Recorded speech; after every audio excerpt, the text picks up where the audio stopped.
Cheska's point of view. Arcelia, ano bang magandang regalo kay Kent? Tanong ko sa aking kaibigan sa kabilang linya. May suggestion ka ba? Mahilig si Kent sa mga sapatos for basketball. Bilhan mo kaya ng Jordans. Tingin ko naman marami ka nang naipon dyan sa Dubai. Puro kasi mga peke mga nabibili niya rito. Ani Arcelia sa kabilang linya. Mahal yung ganung sapatos pero sige, itatry ko siyang bilhan. Ani ko. Kamusta na ba siya dyan? Nakausap mo ba siya? Ilang araw ko na kasi siyang hindi nakakausap. Palaging busy ang phone kapag tatawagan ko. Hindi. Hindi ko siya nakakausap, Cheska. Busy rin kasi ako Alam mo naman, graduating na ako sa college, right? Oo nga pala. Pasensya na sa istorbo At saka salamat din sa suggestion mo. O sige na, Cheska. Bye. At ibinabana ni Arcelia ang tawag. Ako nga pala si Cheska de la Vega. Isa kong OFW dito sa Dubai. At uuwi na ako ngayong week. Hindi ko na nga lang sinabi na uuwi ako sa mismo ang kaarawan ni Kent dahil gusto ko siyang sorpresahin. Ilang taon din kasi kaming nagkawalay. At itong unang pagkakataon kong uuwi sa Pilipinas simula nang umapak ako rito. Bumili ako ng mga chocolates para may maibigay ako sa Pilipinas. Mga gusto nila mama at papa at ng aking kapatid na si Chelsea. Nang makauwi na ako sa Pilipinas, ay tumawag ako kay Ken through video call. Gabi na at tahimik ang background niya kaya't na-excite ako sa gagawin ko. Hello love, sagot ni Ken sa kabilang linya. Happy birthday, love! Bati ko sa kanya. Ang tanda mo na. Humalakhak si Kent sa kabilang linya. Hindi naman. Salamat. Sana nandito ka sa birthday ko. Miss na kita Miss na rin naman kita, Kent. Konting tiis na lang at magkakasama na uli tayo. Ani ko. I love you, Kent. Aral mabuti, ha? I love you too, love. Yung allowance ko ba, kailan mo ipapadala? Napangiti ako. Magte-text na lang ako sa'yo, okay? Okay, love. O sige ibababa ko na muna ito. May tinatapos kasi ako na project dito sa bahay. O sige, love. Fighting O sige, bye. Niyakap ko ang cellphone ko nang ibinaba ni Kent ang tawag. Siya talagang lakas ko habang nasa Dubai ako at nakikipagsapalaran. Kapag naririnig ko ang boses niya, nawawala ang pagod ko, lalo na kapag may I love you sa bawat tawag. Ako ang nagpapaaral kay Kent. Tutol nga sila mama dun dahil may magulang naman daw si Kent pero sabi ko, kakayod ako para sa kanila at kay Kent, kaya wala silang nagawa. Hanggang high school lang kasi ang natapos ko dahil maaga akong namulat sa kahirapan at nag-abroad agad nang mag-college na si Kent. Ngayong nandito na ako sa perlas ng silanganan, so sorpresahin ko siya sa birthday niya at babawi ng maraming beses sa kanya. Sakay lang ng taxi ay dumiretso ako sa bahay niya dala ang cake na binili ko sa mall. Madilim ang bahay ni Kent nang dumating ako kaya't nagtaka ko. Umalis ba siya? Huminga ako ng malalim saka pinihit ang pinto. Napasinghap ako nang makita na hindi ito lock kaya't napangiti ako. Nandito nga siya. Baka nakalimutan niya lang mag-lock. Kaya naman inilabas ko ang lighter ko at sinindihan ang kandila sa cake ni Kent. Matapos kong masindihan ang kandila sa cake, ay maingat akong pumasok sa loob ng bahay ni Kent at maingat na umapak. Maliit lang naman ang bahay ni Kent dahil siya lang naman mag-isa rito. Nasa kabilang bayan kasi nakatira ang mga magulang niya. Habang papalapit ako sa kwarto niya, natigilan ako nang may marinig ako na kakaiba. Parang may tumatalon sa isang kutsyon o at isang ungol na siyang nagpakaba sa akin. Kent, ang sarap mo. Bilis pa, bilisan mo. Boses yun ng isang babae. Ang sarap mo, Arcelia. Napaatras ako sa narinig at napasinghap nang marinig ko ang sunod-sunod nilang ungol. Tuluyan ng tumulo ang luha sa aking mga mata. Anong kababuyan tong naririnig ko ngayon? Unti-unting kumuyom ang kamao ko at tinapangan ko ang aking loob. Mabilis akong pumasok sa kwartong nakabukas at binuksan ang ilaw at doon ko nakumpirma ang aking narinig. Sa mismong harapan ko, nakita kong hubad-hubad sila Kent at Arcilia. Ang boyfriend at ang best friend ko. Cheska! Mabilis na umalis sa pagkakaibabaw si Kent mula kay Arcilia, tinakpan ng sarili. Mga hayop kayo! Sigaw ko at itinapon ko sa pagbumukha ni Arcilia ang cake na may kandila. Hayop ka! Sinugod ko si Arcilia na hindi pa nakaka-recover sa pagtatapon ko ng cake sa kanyang muka at hinila ko ang kanyang buhok. Cheska! Ani Kent at sinubukan pa akong ilayo kay Arcilia, ngunit nabulag ako sa aking emosyon. Sinampal ko lang siya sa mukha at nagpatuloy sa aking galit. Mga hayop kayo! Hayop kang babae ka! Pinagkatiwalaan pa kita! Mga hayop!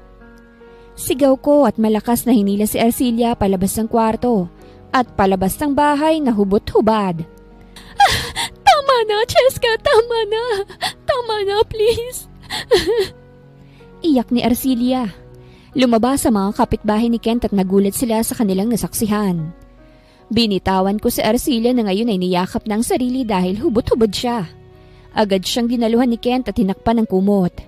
Natawa lang ako. Wow, Kent! Tumulong muli ang mga luha sa aking mga mata. Grabe ah! Ito na ba yun? Hindi mo naman kailangang hilahin ng ganun si Arcilia, Cheska. Kaibigan mo siya. Wala akong kaibigan na ahas. Pagputol ko sa kanya. Umuwi ako rito para sana sorpresahin ka sa kaarawan mo. Umuwi ako rito dahil hindi ko na matiis ang Dubai dahil miss na kita. Pero ano tong madadatnan ko? Ang boyfriend ko at ang best friend ko. Putik na yan. Best friend ko pa talaga. Sinubukang lumapit sa akin ni Ken pero umatras ako at umiling sa kanya. Huwag kang lumapit sa akin. Ani ko. Nakakadiri ka, Ken. Nakakadiri kayo. Mga traidor kayo. Iyak lang ang tanging narinig ko kay Arcilia habang nakayakap sa kumot. Parang ako pang masama sa kalagayang ito. Cheska. Umiyak din ng walang hiya. Ba't siya umiiyak? Dahil nahuli ko siya? Nahuli ko siya sa kalandian nilang dalawa ni Arcilia. Kailan pa to, Kent, ha? Kailan pa? Umiiyak kong tanong. Kailan niyo pa ako nawalang hiya ng best friend ko? Hindi sumagot si Kent at yumuko lamang. Sagutin niyo ako! Kailan pa ito, ha? Kailan niyo pa ako niloloko? Sagutin niyo ako! Sigaw ko. Mukha na akong baliw dahil ako lang ang sumisigaw. Ako lang ang umiiyak ng todo dahil ako lang naman ang nasasaktan. Sila? Umiiyak sila ngayon dahil nahuli ko sila at nabiti ng kanilang masarap na hapunan. Kailan pa to? Umabing kayo. Kailan pa? Tanong kong muli at halos mapaluhod na sa lupa dahil sa panghihina ng aking mga tuhod. Sagutin niyo ako. 2 taon na. Sagot ni Kent. Pero wala kaming relasyon ni Arcilia, Cheska. Lumapit si Kent sa akin. Sa kama lang kami may relasyon. Sinampal ko siya sa pisngi kaya't natigilan siya sa pagsasalita. Walang hiya ka! Iyak ko. Walang hiya ka, Kent. Wala kang kwenta. Iyak ko sa harapan niya at pinagsusuntok ko ang kanyang dibdib. Ang laki-laki ng tiwala ko sa'yo. Akala ko hindi ka katulad ng ibang lalaki. Pero pinatunayan mo ngayon na parehas ka lang nila. Na isa ka sa kanila, Kent. Dapat sinabi mo na noon pa na ang kaibigan ko palang gusto mo. Nang hindi na sana ako magsasayang pa ng oras sa'yo. Cheska, magsama kayong dalawa. Mga traidor, mga walang kwenta. Sigaw ko saka ako tumakbo palayo sa kanila. Cheska! Sinubukan akong habulin ni Kent ngunit tinawag siya ni Arcilia na iyak ng iyak. At kung papipiliin siya sa aming dalawa, alam ko natalo ako dahil mas matagal niyang nakasama si Arcilia. Hindi ako umuwi sa bahay. Ako lang yata ang OFW na hindi nagpaalam na umuwi at hindi rin umuwi.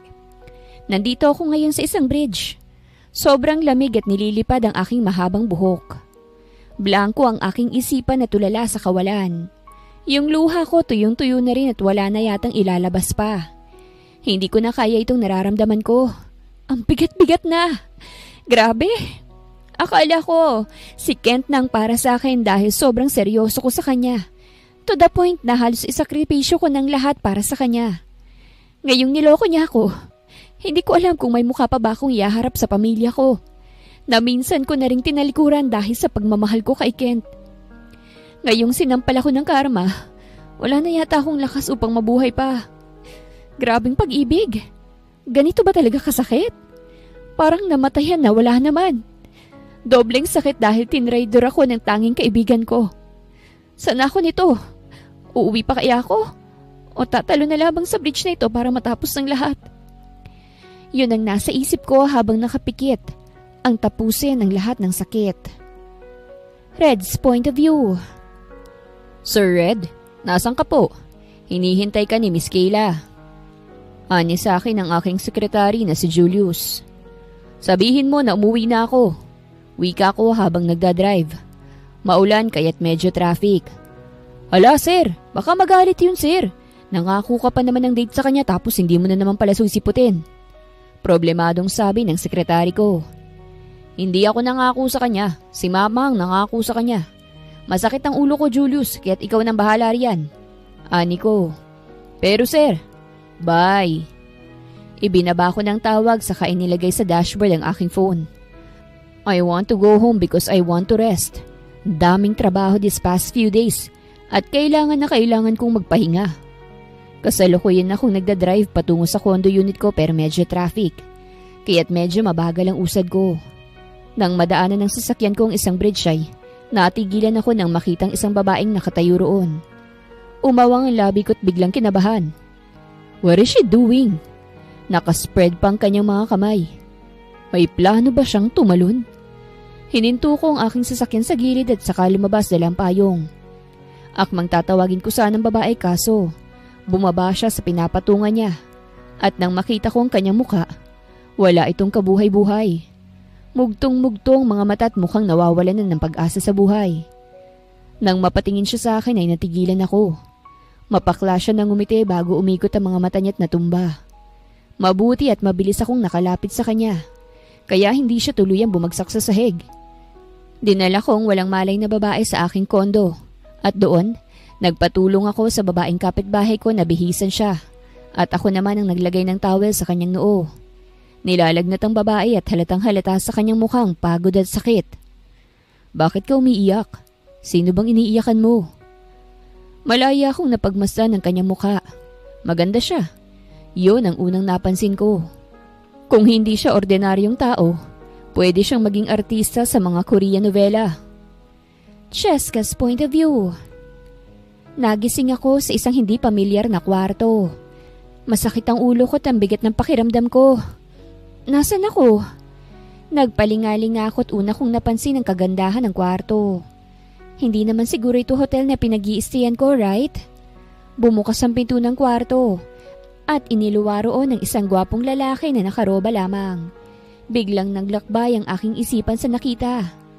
Good morning, gising ka na pala. Mabilis akong bumangon paupo at niyakap ang aking sarili. Sino ka? At bakit ako nandito? May ginawa ka ba sa akin? Tiningnan ko ang damit ko at namilog ang mata ko nang makita na hindi na ito yung suot ko kagabi.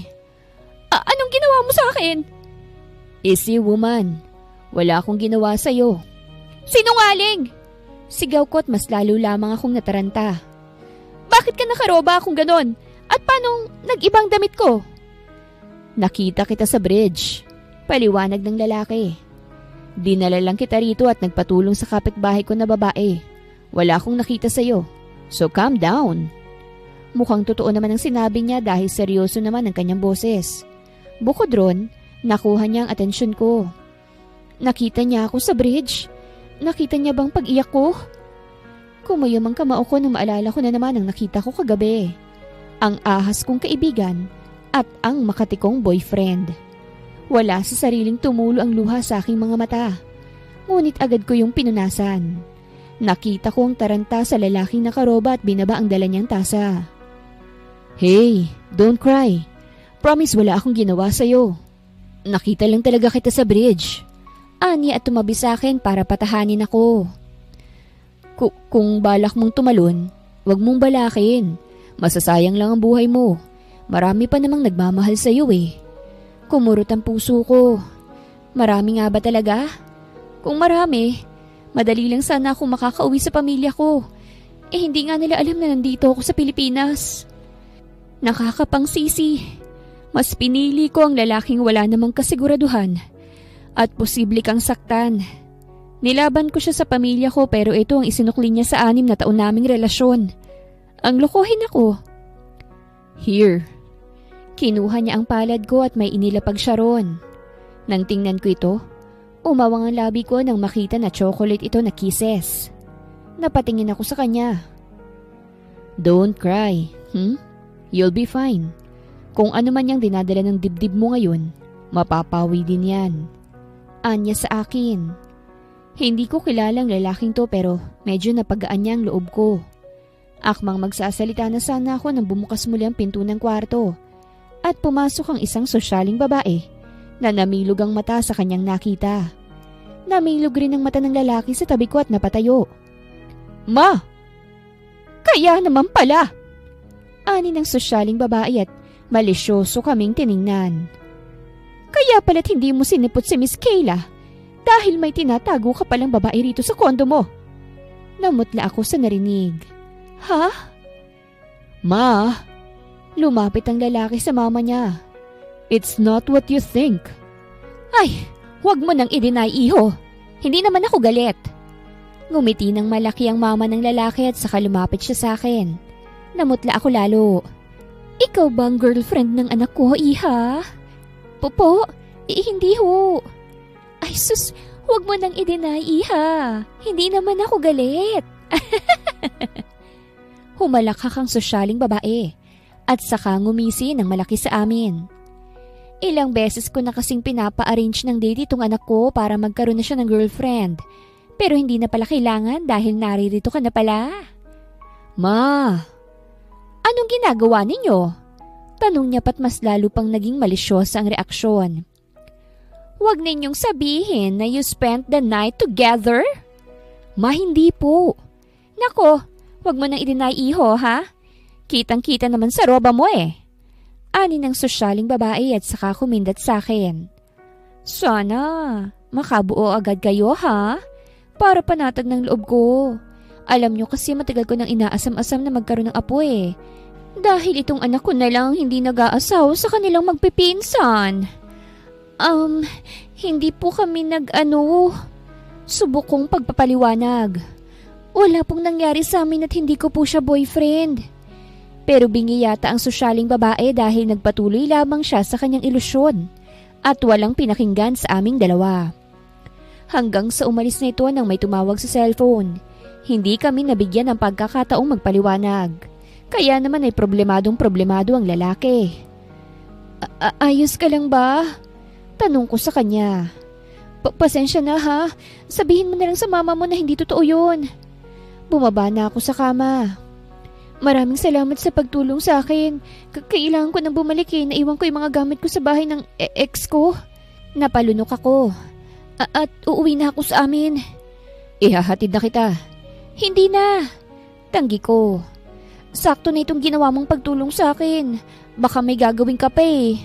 No, I insist. Alam ko na hindi ka pa totally healed. Allow me to drive you home. Wala naman akong trabaho ngayon. Wika ng lalaki saka lumabas sa kwarto. Wala akong magawa kung hindi ang pumayag sa gusto niya. Nauna kaming nagtungo sa bahay ni Kent. Hindi ako lumabas dahil nagpresenta si Red na siya na ang kukuha sa mga gamit ko. Pero wala si Kent doon pero hindi naman nakalakang bahay. Kaya't nakuha ko pa rin ang maleta ko.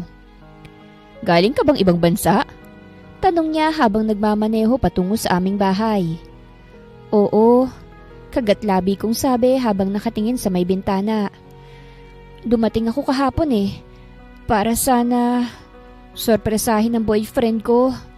Nakikinig lang siya sa akin. Pero ako paling nasorpresa. Natawa ako at hindi ko hinayaan na lumuha ulit. Ang lupit ng buhay. He cheated on you? Derechahan niyang tanong sa akin na siyang ikinakirot ng puso ko. Bumalik kasi ang sakit.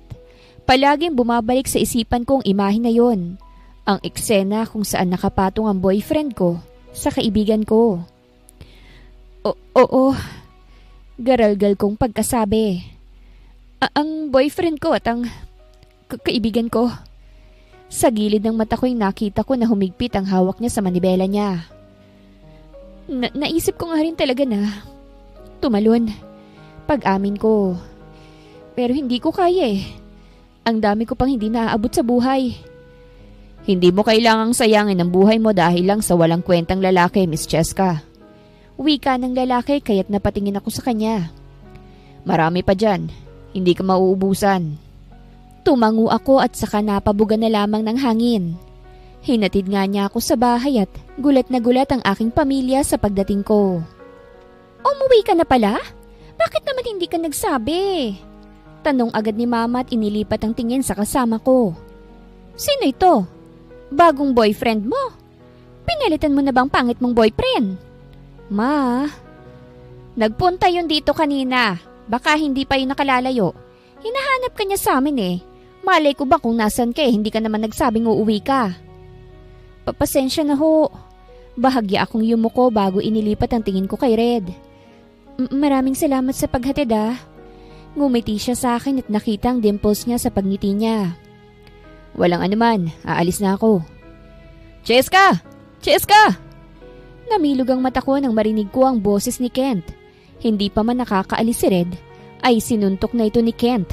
Kumulo ang dugo ko sa kanyang ginawa't agad na pumagitna. Sino itong tarantadong ko ha? Galit na sigaw ni Kent. Ito bang bago mo, Cheska? Galit na galit ka kagabi pero ngayon may bago ka na? O baka naman eh, dalawa kami. Sinampal ko siya ng malakas. Ang kapal na mukha mong ipasa sa akin ng kasalanan mong hayop ka. Sigaw ko. Umalis ka na rito, Kent, bago pa tuluyang magdilim ang paningin ko. Nagulat ako nang bigla siyang lumuhod sa harapan ko. Cheska, patawarin mo na ako. Yung nakita mo kagabi, birthday ko kasi. Ani Kent, hindi ko naman sinasadya yun. Lasing lang ako. Wala akong pakialam kung lasing ka lang o hindi. Asik ko. Break na tayo, Kent. Namilog ang mata niya at hinawakan ng kamay ko. Bakit ka makikipag-break? Dahil ba may iba ka na? Baliw ka ba? Talagang yan ang dinadahilan mo, Kent?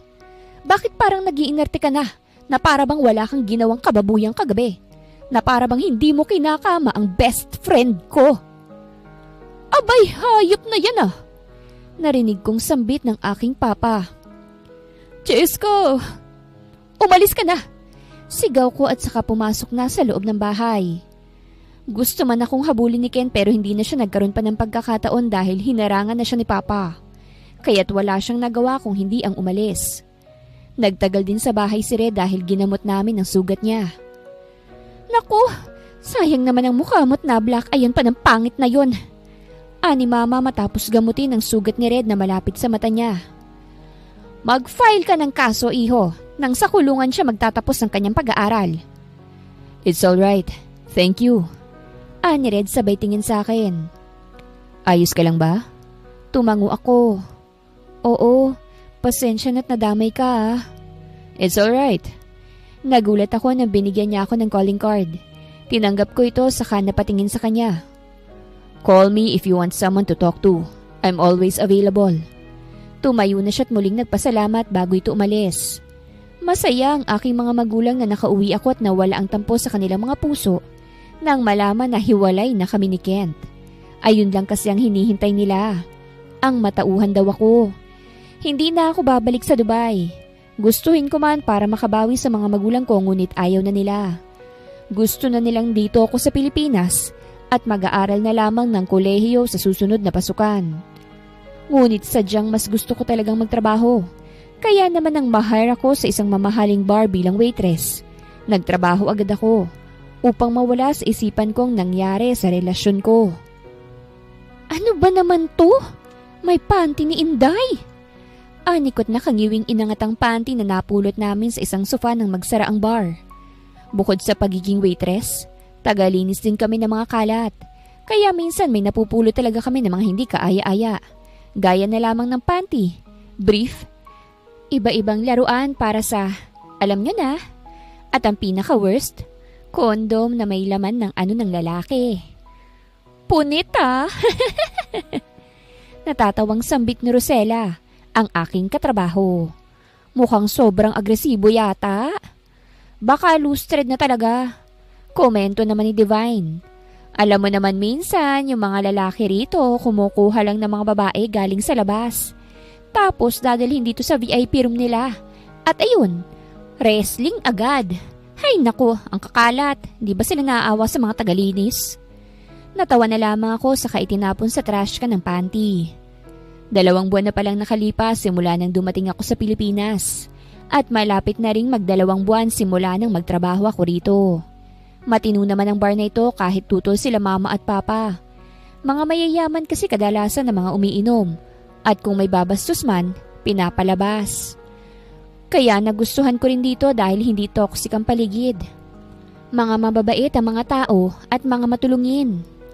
4:00 ng madaling araw na akong lumabas sa bar at dahil wala nang masasakyan sa mga oras na ito, maglalakad na lamang ako.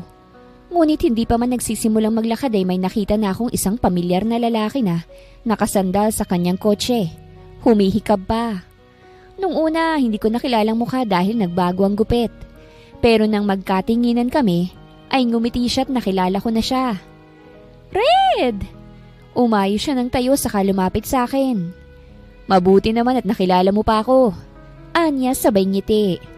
Kamusta? Mukhang maayos ka na. Inayos kong buhok ko saka tumango. Oo, medyo maayos na ako. Ikaw, anong ginagawa mo rito? Paano mo na lamang nandito ako? Nagtanong ako sa parents mo. Anya, galing ako ron kagabi kaso wala ka ron. Ganun ba? Pasensya na, panggabi kasi ang duty ko. Hanggang madaling araw kaya't hindi mo ako mahahagilap sa gabi. Bakit nga pala? Matagal bago siya nakasagot. I want to ask you a favor. Seryosong wika niya. Ano yun? Humakbang siya palapit sa akin at seryoso niya akong tiningnan. Pwede ba kitang maging girlfriend? Napasinghap ako't bumilis ang tibok ng puso ko sa kanyang tanong. Ha? Mama thinks that you're my girlfriend. Anya na. Problemadong problemado. Pinagyayabang niya pa ito sa buong angkan namin. And I wanted to see you. Bigla akong kinabahan sa sinabi niya. Pero hindi mo naman ako girlfriend. Awkward kong pagkasabi. 'Di ba? Pwede naman yung itanggi. Kapag itatanggi ko yun, hahanapan na naman ako ng bago ni Mama. And I am tired. Miss Cheska, nagulat ako nang hawakan niyang kamay ko. Please, this is just a one-day favor. Pagkatapos ng isang araw na yon, sasabihin ko na lang na nag-break na tayo. Alright? Pero kasi... Please? Nagpapi eyes na siya. Please? My lovely Cheska. My lovely Cheska? Isang araw lang at sasabihin ko agad na nag-break na tayo. Sambit niyang muli. Kung trabahong iniisip mo, I'll pay you a double. Just be my girlfriend for a day. Alright? Sumang-ayon ako sa gusto ni Red. Ang hirap din kasing tumanggi lalo na't siya yun. Kaya't nagpaalam ako sa boss ko sa bar na absent ako ng isang araw dahil may pupuntahan lang ako. Ito ang isusuot mo. Wika ni Red sabay pakita sa nakahanger na dress sa kondo niya. Si Mamang pumili niyan. She's so excited to meet you again. Namangha ako sa dress na ipinakita sa akin ni Red. Kulay-pula ito at sexy na sexy. Tubang kanyang design kaya't expose na expose ang collarbone ko niyan. Ang ganda. Kinuha ko ito sa hanger saka itinapat sa katawan ko nang tumingin ako sa salamin. Bagay kaya to sa akin? Tumingin sa akin si Red sa salamin saka tumango. Yes, it suits you. Maganda ka eh. Natigilan ako lalo na nang umiti siya sa akin. Red. Kinagat kong ibabang labi ko. Guwapo ka rin naman. Nang tingnan ko siya hindi na matanggal ang ngisi sa kanyang labi at ako rin. Hindi ko alam pero ang sarap niyang kasama kahit kakikilala ko pa lang sa kanya. Nagpunta kami sa isang hotel kung saan nagtipon-tipon ng kanyang pamilya. Kinakabahan nga ako dahil hindi ako sanay sa ganitong sosyalan. Ngayon lang yata ako nagmukhang tao sa suot ko na ito. Para akong nag-ibang tao eh. Kaya nang makarating kami ay halos himatayin na ako nang makita ko ang buong angkan niya sa isang restaurant. Halos lahat sila'y nakatingin sa amin. Nakangiti. OMG! You're here, Iha! Kinuha ko ng mama ni Red palayo kay Red at saka hinila ko patungo sa mga bisita. Eto nga pala yung sinasabi ko sa inyo, ang girlfriend ng anak ko na si Red. Tumikim si Red sa gilid at nagmano sa mga tito at tita niya. Ang ganda mo naman, Iha! Ani ng babae na mukhang hindi nalalayo sa edad ng mama ni Red. Mabuti naman at may girlfriend ng anak mo. Ang akala namin tatanda siyang binata sa sobrang workaholic. Hindi no, tinatago niya lang sa akin. Mabuti na nga lang at bumisita ako sa condo unit niya. At doon ko nasaksihan ang kanilang pag-iibigan. Napangiwi ako sa madramang sinabi ng mama ni Red. Patatagalin pa ba yan? Tanong ng lalaking katabi ng babae. Mukhang asawa ng babae. Si Red na lang ang hindi kasal sa buong angkan. Ang mga pinsan niya may mga anak na. Sila kailan ba? Pinaupo ako ng mama ni Red sa tabi niya at saka ngumisi. Red, tumabi ka nga sa girlfriend mo. Lumapit naman si Red at tumabi sa akin. Kinuha niyang nanginginig kong kamay sa ilalim ng lamesa at saka hinawakan to. Napatingin ako sa kanya. Calm down. Oh Red, kailan ba kayo magpapakasal ng girlfriend mo? Tanong ng lalaki. Wala pa po kaming plano, tito. Sagot ni Red. Hindi naman po kami nagmamadali. Ay, nagmamadali ako, iho. Ani ng mama niya. Gusto ko ng apo. Ilang taon na ba ako? Malapit na ako mag-60. Ang lungkot-lungkot ko na anak. Ilan ba ang gusto mong apo, Rina? Tanong ng lalaki sa kanya. Gusto ko ng 1 dosenang apo. Sagot agad ng mama ni Red. 1 dosena para lahat makikinabang sa yaman ng pamilya namin. Para hindi maputol ang sumpa. Para magpatuloy pa rin ang dugong Lopez. Napalunok ako. Anong klaseng pamilya ba ito? Paramihan ba ng mga anak? Sa bagay, mga mayayaman naman sila. May karapatan silang mag-anak dahil mayaman sila at kaya nilang buhayin. Ang mga mahihirap, anak lang ng anak tapos hindi naman kayang buhayin. May iba nga na naging batang kalye dahil dyan. Humalakhak naman ang lalaki. Abay, kaya mo ba yun, Red Lopez? Ikaw lang nag-iisang anak. Kaya mo bang gusto ng mama mo? 1 dosenang anak raw. Taon-taon manganganak ka, iha. Napalunok ako. Bakit naman ako kinakabahan ng ganito wala namang kaming relasyon? At saka isa pa, magbe-break umano kami ni Red pagkatapos nito. Hindi ko na kailangang mabahala pa. Napatayo ako nang bigla akong maihi. Lahat sila'y napatingin sa akin. Excuse me po. Naiihi lang po ako. O sige iha, Red, samahan mo ang girlfriend mo, baka maligaw rito. Tumayo si Red at saka hinawakan ng kamay ko. Nakita yun ng mama niya kaya't para itong uod na nilagyan ng asin. Kilig na kilig. Let's go. Tumango ako saka lumabas ng restaurant. Wow! Buga ko ng hangin nang tuluyan na akong nakalabas at saka nakahawak sa dibdib ko. Nakahinga rin ng maluwag. Natawa si Red at saka pinagsalikop ang mga kamay namin. Napatingin ako sa kanya dahil doon. Pasensya ka na sa mama ko Anya sa akin. Ako lang kasi ang nag-iisang anak niya at natatakot siya na baka hindi na ako makapag-asawa. Ayos lang. Anikot nagsimula na kaming maglakad patungo sa restroom. Bakit kasi hindi ka pa nag-aasawa? Ilang taon ka na ba? 28. Sagot niya sa akin. I'm still waiting for the right one. Naku, good luck dyan ha. Sana hindi ka talaga tatandang binata. Natatawang wika ako saka pumasok na sa restroom para umihi. Matapos kong umihi ay nagtungo muna ako sa restroom para mag-retouch. At habang ginagawa ko yun, may isang babae ang pumasok at nakilala ko kung sino yon. Cheska? Nakita ko na namutla siya nang makita ko. What are you doing here? Arcelia. Malamig kong sambit sa kanyang pangalan at pinasadahan ko siya ng tingin. Nakikipag-date, ikaw? Nawala ang putla sa kanyang labi nang marinig ang sagot ko. Nakikipag-date? Hindi niya yata nagustuhan ng narinig. Hindi mo na ba talaga babalikan si Kent? Natawa ko. Bakit ko babalikan? Inagaw mo na nga, hindi ba? Nagtikiman pa nga kayo eh. Nagsisisi na si Kent sa ginawa niya, Cheska. At ako, nadala lang kami ng kalasingan. Pwede ba? Huwag na nating pag-usapan ng kababuyan nyo. Gaya ng sabi ko, may kadate ako ngayon. I am moving on, Arcilia. Kaya wala na akong pakialam kung anong gagawin nyo ni Kent. Aalis na sana ako ngunit hinawakan niya ang braso ko. Ano ba? Hindi. Hindi makakagraduate si Kent. Wika niya. O and so? Wala siyang pabayad sa tuition eh. Kaya hindi siya makakagraduate. Ikaw naman ang nagpapaaral sa kanya, hindi ba? Bakit hindi mo siya bigyan ng pera? O bakit hindi ikaw ang magbigay, Arcilia? Mukhang sarap na sarap naman kayo sa isa't isa eh. Ikaw ang magbigay, hindi ko naman siya anak para ibigay ko ang lahat ng pera ko para sa kanya.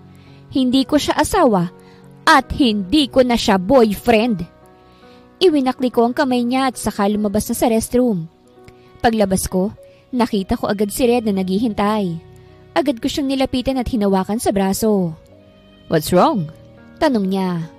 Bumalik na tayo? Saad ko't hihilahin ko na sana siya nang makita ko naman si Kent. Gosh! Bakit siya nandito? Nag-date ba sila ni Arcilia? Cheska! Napasinghap ako't hindi alam ang gagawin. Bakit ba sa lahat ng pagkakataon ngayon pa? Ang kapal ng mga mukha nila. Cheska! Nilingon ko si Red at nakita ko na umigting ang panga niya habang nakitang papalapit si Kent sa amin. Hinawakan ko ang baba ni Red kaya't nagulat siyang napatingin sa akin. Favor lang. Ani ko. Halos desperada na. What is it? Tumingkayad ako para maabot ko siya at hinalikan ko siya sa labi. At pumikit. Narinig ko ang pagsinghap ni Kent mula sa malayo. Nang akmang hihiwalay na sana ako sa halik, hinapit naman ako ni Red at sinandal sa pader at sinuklian ang aking halik. Bumilis ang tibok ng puso ko dahil sa naglalaban naming mga labi. Hindi ko alam pero nadala ko. Nang humiwalay siya sa halik, ay pareho kaming hinihingal. Hinawakan niyang mukha ko at nagkatinginan kami. Are you using me right now? May halong aliw na tanong niya sa akin. Ha? Nag-ask lang naman ako ng favor. Ani ko't halos hindi na makatingin sa kanya. Ayaw pa kasi akong tigilan ni Kent hanggang ngayon eh. Hanggang ngayon, sinusubukan niya pa rin makipagbalikan sa akin. Do you want him back? Napatingin ako sa kanya saka umiling. Hindi no, hindi na. Good, then let's go. Effective naman sigurong paghalik mo sa akin dahil umalis na siya.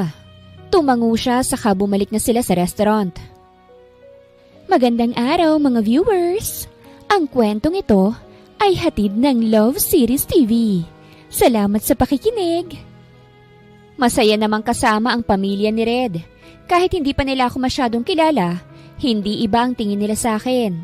Kaya't imbis na mag-break na kunwari kami matapos ang araw na iyon, hindi natuloy dahil gusto pa nila akong makita muli.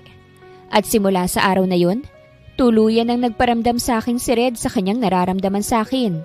At tinanggap ko naman yon kaya matapos din ang araw na yon, nagsimula na siyang manligaw sa akin. Red's point of view.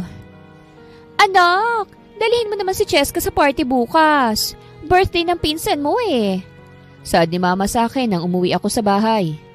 Yes ma, pupunta nga ako sa kanila ngayon eh. Ani ko habang inaayos ang sarili ko sa harapan ng salamin. Ngumiti si Mama sa akin. Grabe anak, ito talagang gusto kong makita sa iyo eh. Nakangiti at in love na in love. Hay salamat, hindi mo na ako tinatakot. Salamat din ma, hindi ka katulad noon sa mga palabas na matapobreng magulang. Ani ko, nahihiya nga si Cheska minsan dahil hindi raw siya katulad natin. Baka daw mag-ibang tingin ninyo sa kanya. Ano ka ba naman? Wala naman sa estado ng buhay ang pagmamahalan. Sino ba naman ako para pigilan ka anak? Kahit sino pa yan, basta lang mahal mo at kaligayahan mo, hindi ako kailanman tututol. Basta, bigyan mo lang ako ng apo ha? Natawa na lamang ako sa kanya. 3 buwan na palang nakalipas simula nang ma-invite si Cheska sa isang salo-salo. Sa araw ding yun, nagsimula rin akong manligaw sa kanya. 1 buwan din ang tinagal bago niya ako sinagot. At ngayon, 2 buwan na kaming magkasintahan. Hindi naman mahirap magustuhan si Cheska. Siya ang pasok na pasok sa mga tipo ko. Mabait at family-oriented. Isa lang ang pinangako ko sa kanya. Iyon ay ang hindi gagawin ang ginawa ng ex niya sa kanya. Para sa'yo, ani ko. Habang inilahad ko ang bulaklak ng rosas kay Cheska nang makarating ako sa bahay niya. Kita ko ang pamumula ng kanyang pisngi kaya't mas lalo lamang akong napangiti. Salamat, pasok ka. Ani't sabay kaming pumasok sa loob. Welcome na welcome ako sa pamilya niya. Lalo na ang mama niya na kapag pumupunta ako, nilulutuan ako ng specialty nila. I didn't expect na ganito ang magiging pakikitungo nila sa akin. Akala ko nga mahihirapan pa ako dahil mukhang nakakatakot ang papa ni Cheska. At maldita naman ang itsura ng mama niya. Isasama kita sa party bukas ha. Wika ko kay Cheska nang kami na lamang dalawa sa sala nila. Gusto ka daw ulit makita nila mama eh. Yumakap siya sa braso ko. Anong oras ba? May trabaho kasi ako sa bar. Sa gabi pa naman. Sagot ko sabay tingin sa kanya. Mag-resign ka na lang kaya sa trabaho mo. Natatakot na ako para sa iyo eh. Kahit waitress ka, hindi imposible na hindi ka mabastos, babe. Ayun lang kasi ang tumatanggap ng high school graduate. Anya sabay nguso. At saka nag-iipon kasi ako. Ano bang pinag-iipunan mo, ha? Tanong ko sabay hawak sa baba niya. Sa akin ka na lang kaya magtrabaho. Magre-retire na ang sekretary ko. Magandang trabaho. Makakasama mo pa ako palagi. Baka naman hindi lang trabaho ang gagawin natin doon.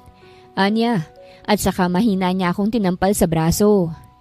Kilala pa naman kita. Natawa ko. Bakit? Ano bang gagawin natin doon bukod sa magtrabaho? Hindi siya sumagot kaya't inilapit ko ang mukha ko sa kanya. Sagutin mo ako, Cheska. Ano bang gagawin natin doon bukod sa magtrabaho? Bumaba ang tingin ko sa kanyang mapupulang labi. Kanina ko pa yung tinitingnan. Ang sarap halikan. Dinilaan ko ang ibabang labi ko at unti-unting inilapit ang aking labi ng, Hay naku! Naitulak ako ni Cheska at napaayos sa sarili nang marinig namin ang boses ng kanyang mama. Bigla akong nahiya at nakagat ang labi, lalo na nang makita ko na natigilan siya. Aba! Nakapamewang pa siya. May plano ba kayong gumawa ng milagro? Nako ha, wag dito oy. Maririnig talaga yan ng mga kapitbahay. Hala kayo? Ma, hindi. Tanggi ni Cheska at nagtago sa likod ko. Nako, saka ng pagbubuntis ha. Mag-condom ka iho kung kinakailangan. 23 pa lang yung anak ko at hindi pa yan kailanman nagagalaw ng ex niyang isang hangin lang. Lilipad na ang katawan. Ani mama niya. Ikaw naman 28 na, matured na mag-isip. Yung anak ko, kahit ganyan yan, isip bata pa yan. Kaya't ingatan mo ha. Kasal muna bago buntes. I understand po. Ani ko sa mama niya. Pero wala po kaming ginagawa. Pero gagawa pa lang. Ani mama. Mga kabataan talaga mapupusok. Hay nako, makaalis na nga. Nang makaalis na ang mama niya ay umalis na si Cheska mula sa likod ko at hindi na umimik. Siguro hiyang-hiya siya kaya't niyakap ko na lang siya saka hinalikan sa noo. The next day, naghanda na ako para sa birthday ng aking pinsan na si Donald. Sa hotel gaganapin ang kanyang birthday kaya mga formal na suot ang gagamitin. Nandito ako ngayon sa powder room ng mga lalaki.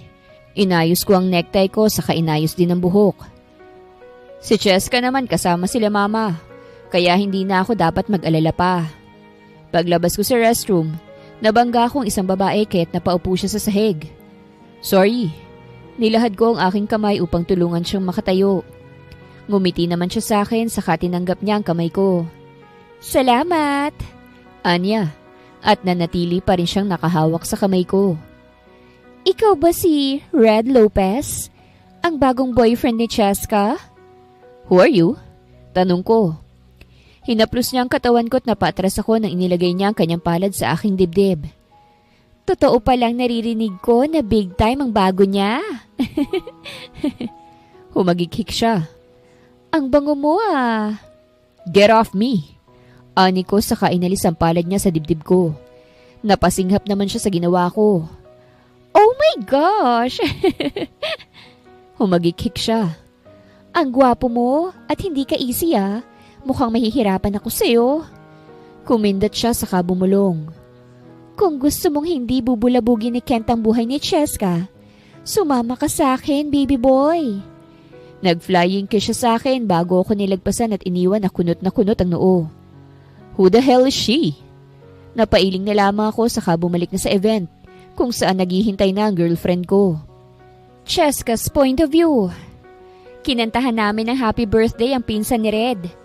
Nasa tabi ko lamang siya habang hapit-hapit ang bewang ko. Ibang-iba talagang birthday ng mga mayayaman. Sosyal na sosyal. At kung sino lang ang invited, sila lang talaga. Pati ang mga pagkain, mga sosyali na kahit ako na hindi naman mayaman, nahihiya sa kakainin dahil ang mga pagkain mas mahal pa sa suot ko.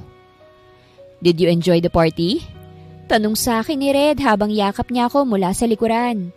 Nasa hardin kami ngayon. Nagpapahangin at katatapos lang ng party. Oo, marami akong natikman na masarap. Lalo na yung chocolate fountain. Ang sarap noon. Pagkukwento ko. Ibinaon niya ang kanyang mukha sa aking leeg kaya't medyo nakiliti ako. Salamat, Red ah.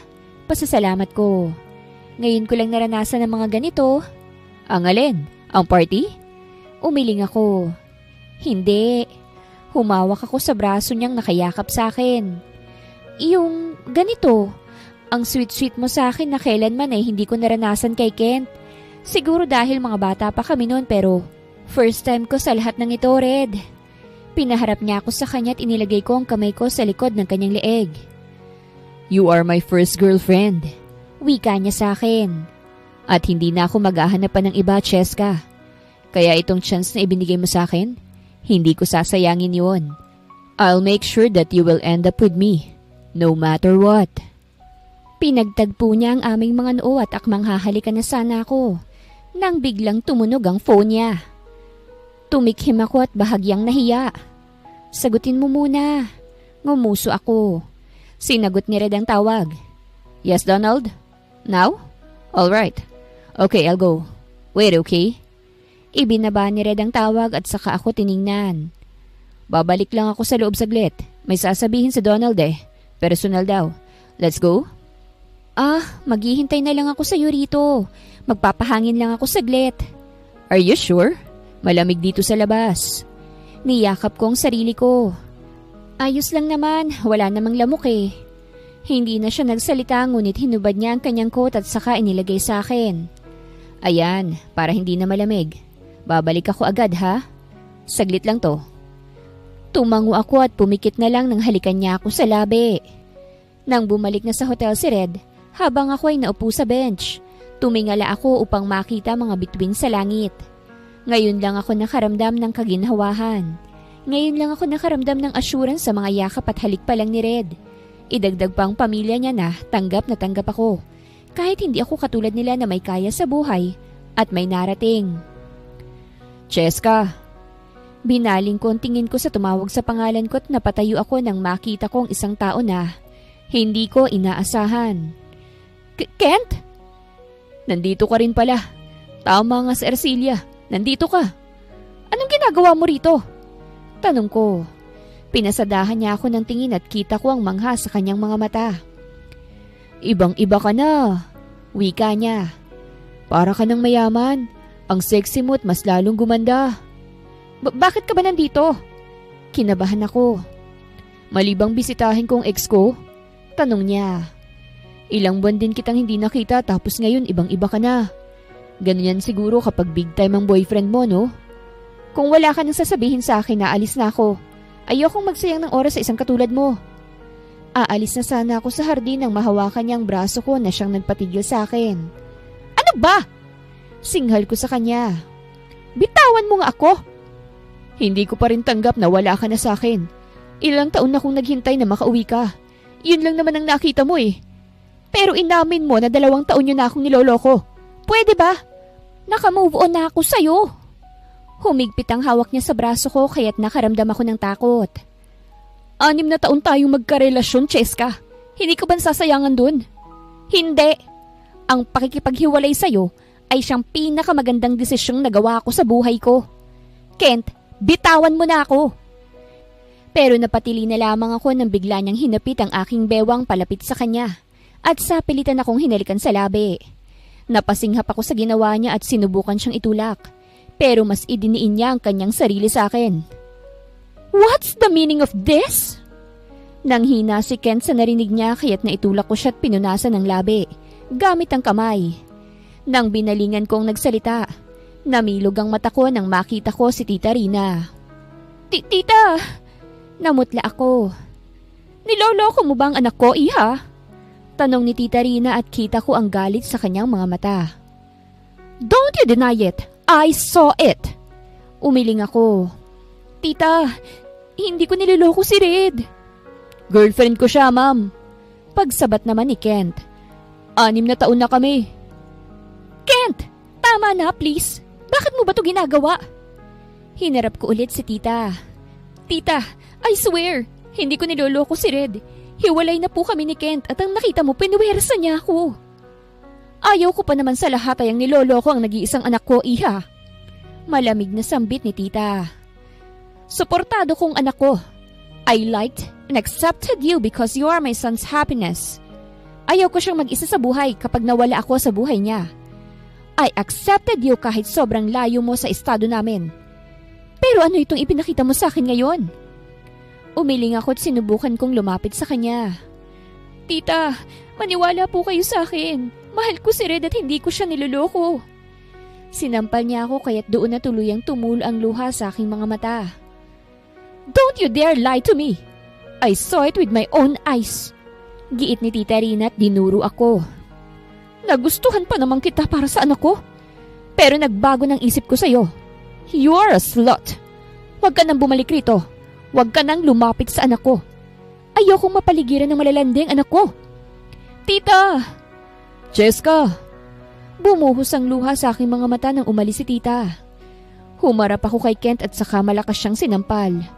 Natigilan siya sa ginawa ko. Masaya ka na? Masaya ka na ba, Kent? Sigaw ko habang umiiyak. Ayun! Nasira na ako sa mga mata ng ina ng mahal ko. Masaya ka na ba? Hindi siya nagsalita. Ngayong nagawa mo ng gusto mo, umalis ka na sa buhay ko at huwag ka nang magpapakita sa akin. Ani ko saka tumakbong palayo. Hiyang-hiya na ako. Parang ayaw ko nang humarap muli kay Red at sa pamilya niya. Red's point of view. Thank you, Red. Sobrang ganda ng regalo mo sa akin. Nagustuhan ko. Ani Donald saka tinapik ang balikat ko. O sige na, mauna na kami. Naantok na ang asawa ko eh. Nasa sasakyan na. Hinihintay na ako eh. Sige Donald, salamat din. Tiningnan kong relo ko at halos 20 minutes ang tinagal sa usapan namin ni Donald. Napahaba kasing usapan namin kaya't hindi ko namalayan ng oras. Excuse me? Kumunot ang noo ko nang makita kong muli ang babae. Ngayon nakilala ko na siya. Are you trying to seduce me? Agad kong tanong. Tumawang babae saka inubos ang red wine niya. Why are you here anyways? You're not invited. Oo nga eh. Sayang. Dapat nga magpasalamat si Cheska sa akin dahil kung hindi niya kami nahuli ni Kent, hindi niya mararanasan ang ganitong klase ng buhay. Humagikik siya. Nandito pala si Kent. Sigurado ako na gandang-ganda na yun kay Cheska. Umigting ang pangako sa narinig at hinawakan ang braso niya nang sinubukan niya akong hawakan. Humigpit ang hawak ko kaya't kita kong bahagya siyang namutla. Aray! What do you want? Hindi ka ba nahiya? You betrayed your friend. And now you're trying to seduce me na hindi naman gumagana? Umigting ang pangako. Gusto mo bang ipakulong ko kayo? Bitawan mo ko, please! Anong gagawin ng tarantadong yun sa girlfriend ko, ha? Madilim kong tanong. Gustong makipagbalikan ni Ken kay Cheska.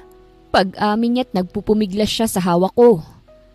Kaya plano kong landiin ka para magkabalikan na sila.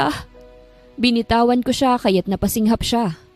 Inayos ko ang necktie ko saka lalabas na sana ako sa hotel nang makasalubong ko si Mama. Galit na galit ang kanyang mukha. Ma, what's wrong? Mabuti naman at andito ka na. Hiwalayan mo na ang girlfriend mo. Anya na siyang ikinagulat ko. She is a cheater. I saw her with a man. They kissed. You deserve better, anak. Huwag kang mag-alala. Hahanapan kita ng mas nababagay sa'yo. Umawang ang labi ko. Did you do something to her? Well, hindi ko napigilan ang emosyon ko. Anya. I slapped her and I said hurtful words. That's what she get for cheating on you, son. She's not cheating on me. Giit ko't bumilis ang tibok ng puso ko sa kaba. Ano sinabi mo sa kanya? Anak, why are you defending her? Hindi mo nakita pero nakita ko. You don't know anything, ma? Sana lang hindi mo sa kanya sinabing hiwalayan ako. Namutla si mama sa sinabi ko. Anak! Sir? Sir Red! Nakita ko ang pagtakbo ng aking sekretary na si Julius patungo sa akin. Pati ang ibang tao sa hotel sa entrance ay napatingin na sa amin. Julius, what's wrong? Kunot noong tanong ko. Sir! Pinagpapawisan niyang sabi. Si Ma'am Cheska ho. Namutla ako. Why? Ano nangyari sa kanya? Nabangga ng sasakyan si Ma'am Cheska, sir. Saglit na tumigil ang mundo ko sa aking narinig. Marami pang sinabi si Julius ngunit hindi ko na yun pinakinggan. Tumakbo na ako palabas at nakita ko na ang kararating lang na ambulansya sa isang kalsada. At doon, nakita ko ang duguan at walang malay na si Cheska. Nanghina ako sa aking nakita. Hindi kalayuan sa akin ay nakatulala na si Kent. Pati siya'y nagulat sa nakita. Anong ginawa niya? Tumakbo ko patungo sa girlfriend ko at maraming dugo ang kumalat sa sahig. Oh my gosh! Reaksyon ni mama. Sinubukan kong lumapit kay Cheska ngunit pinagbawalan ako dahil ang mga nurse at doktor lang ang pwede. Kinuha na siya at inilagay sa ambulansya. At ang nakasagasa, todo piglas habang nakaposas. Wala akong kasalanan, sir. Bigla lang siyang tumawid eh. Hindi ko kasalanan yun, sir. Sigaw ng lalaking nakasagasa. Sir! Anak! Napahawak sa braso ko si mama. Bumalik ang tingin ko kay Kent at nang magkatinginan kami, kita ko ang takot sa mukha niya. Lumapit ako at narinig ko ang pagtawag ni mama sa pangalan ko. What did you do to my girlfriend? Galit kong tanong sabay kwelyo sa kanya. Ha? Tell me. Hinabol mo ba siya, ha? Where's your freaking shame, you piece of shit? Hinawakan niyang kamay kong nakakwelyo sa kanya. Hindi ko naman sinasadya eh. Sinubukan ko lang siyang habulin pero hindi ko akalain na mangyayari yon. Tumulo ang luha sa kanyang mga mata. Mahal ko si Cheska. Huli ka na. She's mine now. At hindi mo na dapat ginugulo ang buhay ng babaeng niloko mo. At itinula ko na siya. Anak! Leave me alone, ma. Pagputol ko sa kanya, tumulo na ang luha sa mga mata ko. Kailangan ako ng girlfriend ko ngayon. I need to go. Dali-dali akong sumakay sa kotse ko at mabilis na nag-drive patungo sa ospital kung saan dinala si Cheska. Marami ang dugong nawala sa kanya at wala rin siyang malay. Marami kami ang nagtulong-tulong upang makahanap ng dugo. Kasama na rin ang mama ko na siyang guilty sa pangyayari. Pero wala nang oras para magsisihan. Lahat ay hindi inaasahan ang nangyari. Kaya't ang magagawa na lamang namin is to save her. Red, maraming salamat talaga. Iyak na pasasalamat ng mama ni Cheska sa akin. Kung hindi dahil sa iyo, hindi namin alam kung saan kami kukuha ng dugo. Napakabuti mo sa anak namin. Iyon ang sinabi niya sa akin matapos i-anunsyo ng doktor na maayos na ang kalagayan ni Cheska. Halos lumuhod sa harapan ko ang mama niya pero pinigilan ko siya. Mahal na mahal ko pong anak niyo. Wika ko. Kaya't gagawin ko talagang lahat para lang po mailigtas siya.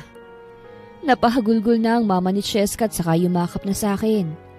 Napapikit na rin ako at dinama ang kanyang yakap. Ma! Gising na po si ate! Maligayang sambit ng kapatid na babae ni Cheska na si Chelsea. Kitang-kita ko ang saya sa kanyang mukha nang i-anunsyo niya yon. Kumala sa yakap si tita at mabilis na pumasok sa kwarto. Napangiti na lamang ako nang marinig ko ang kanilang iyakan sa loob. Nakahinga ko ng maluwag. Damn, Cheska, tinakot mo ko. Anak! Napatingin ako kay mama. Ma, umayos ako sa aking pagtayo. Bumaba ang tingin ko sa kanyang dala. Basket ito na may mga lamang prutas. Gising na ba siya? Tanong niya at kinagat ang ibabang labi. Gusto ko sana itong ibigay eh. Peace offering. I felt guilty, anak. I'm so sorry. Nag-conclude kagad ako. Tinapik ko ang balikat ni Mama. Gising na po siya. You can give it to her pagkatapos nilang mag-usap sa loob. Tumango si Mama saka napabugan ng hangin. Everything went well. Nakita ko na muli ang babaeng mahal ko. Healthy and doing well. Nag-usap na rin sila ni Mama at nagkabati na rin sila. Masaya akong nakikita siyang balik na sa normal at nakangiti. I will make sure na hindi na muling mapapawi ang ngiti na yun sa piling ko. Cheska's point of view. Open your mouth please. Pakiusap ni Red sa akin habang sinusubukan niya akong subuan. Kaya ko naman, Red. Wika ko. Ako na. Aagawin ko sana ang hawak niyang kutsara ngunit inilayo niya ito sa akin at saka ninakawan ako ng halik sa labi. Nasa ospital pa ako ngayon at lalabas na bukas dahil tuluyan na akong naging maayos. Hindi rin nakulong ang nakasagasa sa akin dahil hindi naman niya kasalanan. Ako yung tumawid dahil hinahabol ako ni Kent. No, I'm going to feed you. Minsan lang to. Pagbigyan mo na ako. Wika niya, sabay nguso. Please, babe. Bumuntong hininga ako. Ay, sige na nga, makulit ka eh. Ngumiti siya at saka sinubuan ako. Wow, ang sarap ah. Saan mo nabili? Sumimangot siya. Niluto ko yan. Wow talaga? Hindi halata ah. At sinubuan muli ako. Marunong akong magluto. Pasado na ba ako para maging future husband mo? Ha? San ba tutungo ang relasyon natin, Cheska? Alam kong hindi pa tayo masyadong matagal pero sigurado na ako sa'yo. Kaya ang tanong, pasado na ba ako upang maging asawa mo? Tumango ako. Oo. Masarap kang magluto eh. Tumikhim siya. Masarap din naman ang nagluto. Natawa ako sa sinabi niya at saka mahina siyang sinapak. Kinabukasan ay naghanda na kami paglabas sa ospital. Habang iniimpake ni Mama ang mga gamit ko, biglang pumasok si Papa at sinabi na, nandito sila Kent at Arcilia. Anong ginagawa nila rito? Tanong ko. Gusto ko raw nilang makausap. Wika ni Papa. Ayoko nga sana dahil baka ayaw mo. Pero sabi nila last na ito. Hindi na raw sila manggugulo sa buhay mo. Bumuntong hininga ako. Ay, okay sige, papasukin mo po sila, Papa. Anak! Protesta ni Mama. Baka kung ano na namang gawin yan sa'yo. Bahala na ma, gusto ko na rin matapos ang lahat ng ito eh. Gusto ko nang mag-move forward sa buhay ko. At kapag hindi naging malinaw ang lahat, hindi kami uusad. Nagtagal ang tingin sa akin ni Mama bago siya bumuntong hininga. At tumango na lang. O sige, pero huli na yan ha. Ayoko nang magkaroon ka pa muli ng koneksyon sa mga taong yan. Ani Mama at hinila na si Chelsea. Lumabas muna tayo. Paglabas nila Mama, Papa at Chelsea ay siyang pagpasok naman ng dalawang taong naging importante sa buhay ko. Pareho silang nakayukot, halos hindi na sila tumitingin sa akin. Napabuga ako ng hangin. Yuyuko na lang ba kayo palagi? Napasinghap sila at unang nag-angat ng tingin sa akin si Arcilia. Cheska! Kinagat niya ang ibabang labi niya at nagbaba muli ng tingin. Sorry. Sa katagang yun ay parang hinaplos ang matigas kong puso sa kanila. Kasi iyon lang naman talaga ang hinihintay ko the whole time. Ang kanilang sinserong sorry. Sorry kasi naging masama akong kaibigan. Sinira akong tiwala mo sa akin. Sunod-sunod niyang nasabi at nag-angat ng tingin sa akin. Wala na akong ibang sasabihin dahil inaamin kong pagkakamali ko at nagsisisi ako, Cheska. Tumango ako. Sapat na yung narinig ko upang mabawasan ang bigat na nararamdaman ko sa aking dibdib. Cheska. Napasinghap ako nang si Kent naman ang nagsalita at nag-angat siya ng tingin sa akin. I'm sorry for hurting you. For not being a good boyfriend. For cheating on you. Anya sa sinserong boses. Minahal kita at lahat ng ipinakita ko sa iyo noon ay totoo. Sorry kasi nadala ako sa mga bagay na hindi dapat gawin. Sorry dahil nasira ako ang tiwala mo sa akin. I'm sorry, Cheska. Tuluyan ng tumulo ang luha sa aking mga mata. Sa ilang buwan kong pagtitiis kahit nahilom na ang sugat sa aking puso, kulang pa rin talaga para makausad sa buhay. At ito na nga yun, ang pinakahihintay ko sa lahat. Ang sorry nila. Nagsisisi ako sa ginawa ko. Naging masama ako sa'yo. Kahit na mali ang ginawa ko, ipinilit ko pa rin ang sarili ko sa'yo. I'm sorry for my behavior. You are the best girl I've met, Cheska. And now, I'm finally letting you go. Thank you and I'm sorry. Nabasag ang boses ni Ken sa huli niyang sinabi. Tumango ako at pinalis ko ang luha na tumulo sa aking mga mata. At saka bumuga ng hangin.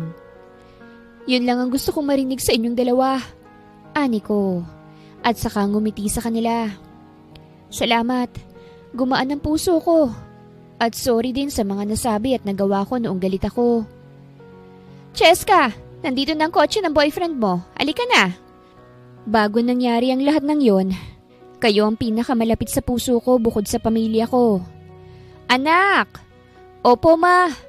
Sagot ko at tumingin muli sa kanila. Aalis na ako Sana magkaroon kayo ng pagkakataon na patawarin ang mga sarili nyo. Gaya ng pagpapatawad ko sa sarili ko. Paalam. At lumabas ako sa kwarto ng ospital na magaan ang pakiramdam sa dibdib. Hindi naman ako pakipot na tao.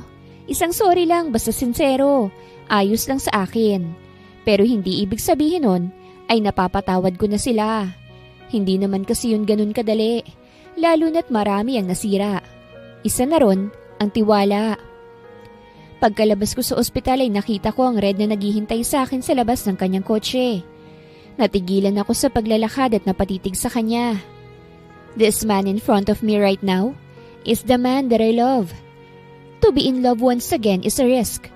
Lalo na kung galing sa napakasakit na ending ang unang relasyon. Hindi ko nga akalain na kaya ko pa palang magmahal muli pagkatapos kay Kent. Sa tagal ng relasyon namin, hindi ko na naisip na magmamahal pa ng iba. Pero sadyang bilog ang mundo. Kahit gaano pa katagal ang relasyon, may mangyayari pa talaga. At iyon nga, dumating si Red Lopez sa buhay ko. Para siyang pinadala ng tadhana sa akin. Parang regalo siya mula sa sakit. Parang pinaranas muna sa akin kung paanong masaktan sa pag-ibig, bago ibigay sa akin ang tunay na pag-ibig. Red! Tawag ko sa kanya, tumakbo palapit sa kanya. Nang makalapit ay agad ko siyang niyakap at saka hinalikan sa labi. Ngumiti naman siya sa akin. Masaya akong makita kang masaya, Cheska. Maayos na bang pakiramdam mo? Tanong niya sabay hapit sa bewang ko. Oo, maayos ang pakiramdam ko, babe. Sabi ko. May hinanda ako sa bahay niyo mga niluluto ko. Kinarir mo na yata ang pagiging cook mo Pasado na ba sa pagiging asawa mo? Tanong niya sa akin. Pasadong pasado, babe. Binuksan niya na ang passenger seat at saka tiningnan ako. Let's go. Marami ang naghihintay sa pagdating mo. Tumango ako at saka pumasok na sa loob ng kanyang kotse. Lumipas ang ilang buwan. Mas lalo lamang naging malalim ang aming pag-iibigan. Mas lalo lamang itong naging matibay, kahit may konting pagsubok na dumating sa buhay. Marami akong natutunan sa relasyon na ito, na hindi sa lahat ng bagay, nasa iyo nakasentro ang atensyon. May balance, lalo na nang magsimula na akong mag-aral sa kolehiyo sa edad na 23 at naging busy rin si Red sa kanyang trabaho. Pero kahit busy kami, hindi pa rin nawawala ang pag-iibigan at tiwala sa isa't isa. Kaya naman ay umabot ng ilang taon ang relasyon namin. Dahil mas pinili naming magtulungan upang hindi masira ang isa't isa. Gaya ng sabi ng karamihan, romantic relationship is consist of two people who love each other. Kung isa lang ang sumubok na i-work, hindi na yun relasyon.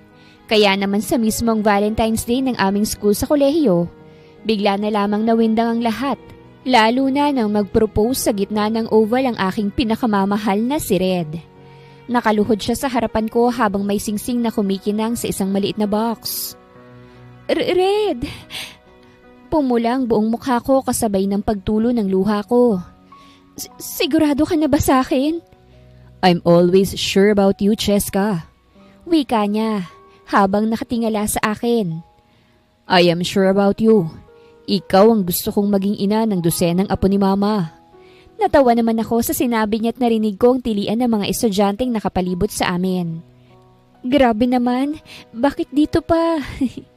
Pulang-pula ang mukha ko. Dahil gusto kong malaman nila na akin ka na. 3rd year college ka na. 1 taon na lang at gagraduate ka na. But I can't wait any longer, Cheska. I want everyone to know that you're mine. So, will you marry me? Oo na yan! Oo na yan! Chant ng mga estudyante. Pinalis ko ang luha sa aking mata sa inilahad sa kanya ang kaliwang kamay ko. Sino ba ako para humindi sa'yo, Red? Tanong ko. Oo, pakakasalan kita. Pakakasalan kita, Red Lopez. Matapos kong sabihin yun, ay tumayo si Red mula sa pagkakaluhod at niyakap ako. Kasabay ng pagyakap niya sa akin ay yung paghulog ng petals galing sa ibabaw. May helicopter na dumaan at inihuhulog ang mga iyon. Goodness, I can't believe it. Bumuga siya ng hangin at nakita kong nanginginig ang kanyang kamay. Habang isinusuot sa dali, nang maisuot na niya sa akin ng singsing ay hinawakan niyang mukha ko at pinagtagpo ang mga noo namin. I love you so much. Ulit niya. I love you too, Red. Thank you for letting me experience how to fall in love once again. At napapikit ako nang hinalikan niya ako sa labi sa harap ng mga tao sa aming paligid. 1 taon yata kaming engaged ni Red bago kami kinasal. 1 araw lang matapos kong makuhang diploma ko, ay kasal agad. Kaya't sobrang ganap sa buhay ko dahil doon. At ngayong naikasal na ako, isa lang ang masasabi ko sa mga taong takot umibig muli. Don't be afraid to fall in love once again. Wakas!